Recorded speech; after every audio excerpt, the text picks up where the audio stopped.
In the last hour, Israel's defense ministry has confirmed that it has carried out a joint missile test with the United States in the Mediterranean. Now, the U.S. has a number of warships in the area. It's all part of preparations for a possible military strike against Syria. For more on this, let's go straight to Paul Brennan. He is live for us in Jerusalem. Paul, what more are you hearing about this? Well, we've had confirmation, as you say, in the last few minutes from the Israeli Defense Ministry admitting that there was a joint exercise with American forces, between Israeli and American forces, this morning, Tuesday, in the Mediterranean. The timing of the exercise was at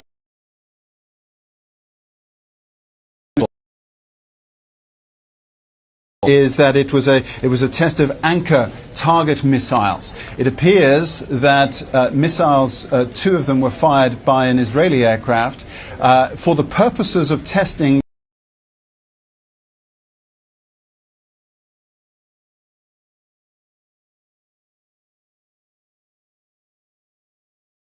up in the eastern Mediterranean region for the possibility that missiles might be used to attack Syrian targets, and the preparedness being for the possibility that there might be some retaliatory action if Syria decides to try and lob missiles back in the direction of the forces such as the American ships which are in the eastern Mediterranean and would most probably be used to fire those missiles at Syrian targets. Now, the U.S. has made it very clear which direction they're going, or they want to go, with Syria. What's Israel's stance on this, and what has it been so far within this conflict? Well, I confess, when I heard that the Israeli forces had been involved in this joint exercise, I was very surprised.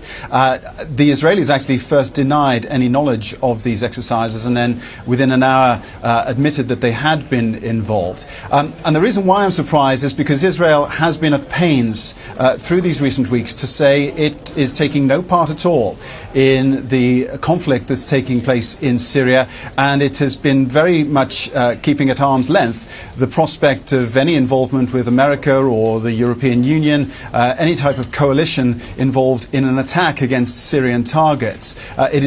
Obviously this is on Israel's doorstep, and they don't want to get involved. So it is highly unusual, I think, and like I say, I am surprised that Israel should be involved in this joint exercise with the Americans today, given the fact that it could be open to interpretation, that it pulls Israel a little closer to the possibility of military strikes at some point in the coming weeks. Very interesting developments. Paul Brennan, live for us in Jerusalem. Thank you. Well, as the U.S. and its allies press their case for military strikes against Syria, its people continue to suffer. The United Nations says that more than 2 million people have now fled to neighboring countries. 3/4 of them are women and children. 1 million refugees left in the first 5 months of this year alone. Over 111,000 have fled to Egypt. Jordan has taken in more than 519,000. Nearly 750,000 have crossed into neighboring Lebanon. And there are nearly 500,000 refugees in Turkey, while in Iraq there are more than 170,000.